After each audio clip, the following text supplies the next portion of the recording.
William Burroughs, who defined the 1960s beat generation, died in Lawrence, Kansas on Saturday.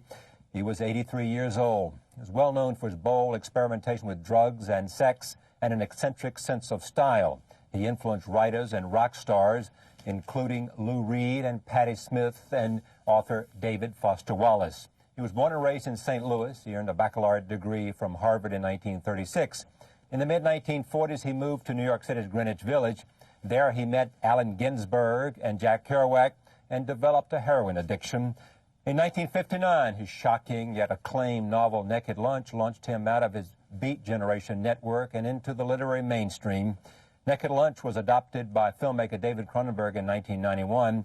The book remains the benchmark of his writing career. Among his other works include Junkie, Nova Express, and Inner Zone. Joining me now for a conversation and appreciation of the man is Morgan Entrekin. He is the publisher of Grove Press. Also by phone later from Long Island, artist and director Robert Wilson. He collaborated in 1989 with Burroughs on the comic opera, The Black Rider. Welcome. Tell me about Burroughs. Well, I think William Burroughs is an American original in the same way that you look at even Mark Twain or Walt Whitman, although Burroughs is obviously sort of from a different era. I think there's a great line that sort of off-quoted about Ezra Pound saying that artists are the antennae of society, and I think Burroughs certainly was that. He was creating in his fiction a kind of rendering of the dark, psychotic heart of what he saw as America in the 50s, and he's only become more relevant as America has evolved in the last 30 years. Tell me what you mean. Well, there's a great line from Terry Southern, who was a great pal of Burroughs, who Terry wrote Dr. Strangelove and Easy Rider and The Magic Christian. And Terry said, when he reviewed Naked Lunch when it came out, he says, Naked Lunch is an absolutely devastating ridicule of all that is false, primitive, and vicious in current American life. The abuses of power, hero worship, aimless violence, materialistic obsession, intolerance, and every form of hypocrisy. Sounds like it'd be about America today, but that's what Burroughs is. But it wasn't in your basic narrative form. It was more No. I mean, he also was extremely innovative in terms of the technique and craft that he was using. I think that it came out of, you know, the work that some of the modernist poets, Joyce, Celine, etc., and some of the artists, Rauschenberg and Jasper Johns, a sort of collage effect where he defied the idea of life being able to be captured in a conventional sort of coherent narrative. He moved back to Kansas, in the 80s at some point? Yeah, in the early 80s. Why did he go back?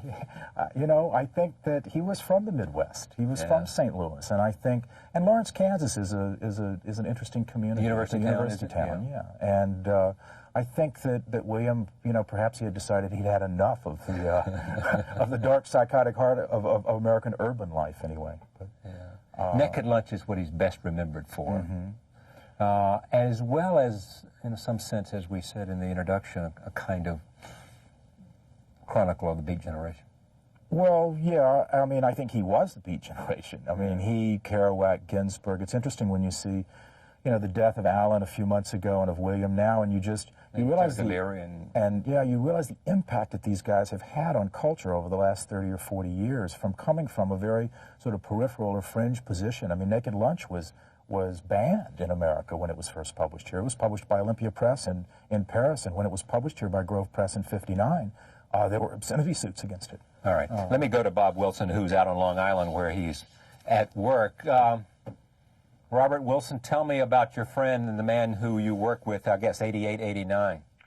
Well, I met William later in his life, and he was an old gentleman from the South. I guess in his later days he was getting back to his roots. He was very moralistic. He was immediately interested in the story of the Black Rider, which we produced together. I think he was interested because of the Devil's Bargain. And he compared the magic bullets, which one gets from the devil, with drugs. So he saw a part of his own life as the Devil's Bargain, too. When we first met, instead of a welcome, drinks or whatever, this was in Kansas City, he took me to a friend's place, and I had to shoot guns at targets. And I guess then the ice was broken between us. Shooting guns was a kind of bonding and icebreaker? I think so. Yeah. Interesting about that, because it was that William Tell experience with his wife, Jean Vollmer, Right. that in a sense launched him into writing in a way, wasn't it? Right. And that was also the story of the black writer, too. Yeah. And I guess at this point in his life, he wasn't writing so much anymore, but instead he was painting, so there was a kind of relationship between us. Painting and calligraphy. Yeah, because we were both concerned with painting and the visual arts. He once said he stopped writing because he had nothing else to say. Did he say that? Yeah. Yeah. But he had that wonderful voice, and so that if you didn't always understand the meaning of a text, it became absolutely clear when he would read. And I was recently listening to a tape that he sent me that we eventually put into the performance, and it went something like this: "That's the way the cookie crumbles. That's the way the bee mumbles. That's the way the needle pricks. That's the way the glue sticks. That's the way the potato mashes. That's the way the pan flashes. That's the way the market crashes. That's the way the whip lashes. That's the way the moon wanes." What should his epitaph be? Oh, I think that there was this wonderful American Midwestern irony that was full of life and always humor. He had everything. Thank you, Robert. Thank you. Finally, is anyone like him today? Is there anyone like him today? I mean, I think the amazing thing is the impact that Burroughs is having on young kids. I've seen, just as his publisher, this response to these books in the last 5 or 10 years. I mean, we're selling more and more copies of them. People are coming to. I remember reading a interview with Kurt Cobain in Rolling Stone, and they were talking about, well, what are you proudest, or what are you happiest about? And he said, oh, I guess I should be happy about the platinum records, but he says, the thing I'm happiest about is having been to Lawrence, Kansas, and met William Burroughs. So I thought, that's pretty cool.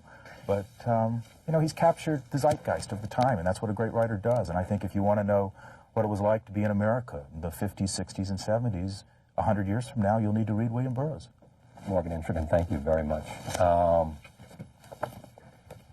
You brought me this. Yeah, it's a present, a signed copy. Signed copy. This is amazing. We were just William Burroughs, July 14th, 1997. We were just working with William doing the Portable Burroughs, which we're doing next year as a sort of compilation of his writing, and he sent back some copies of Naked Lunch signed to us. Thank you again. Yeah. William Burroughs died, Lawrence, Kansas, 83 years old. Thank you for joining us this evening. We look forward to seeing you tomorrow night. See you then.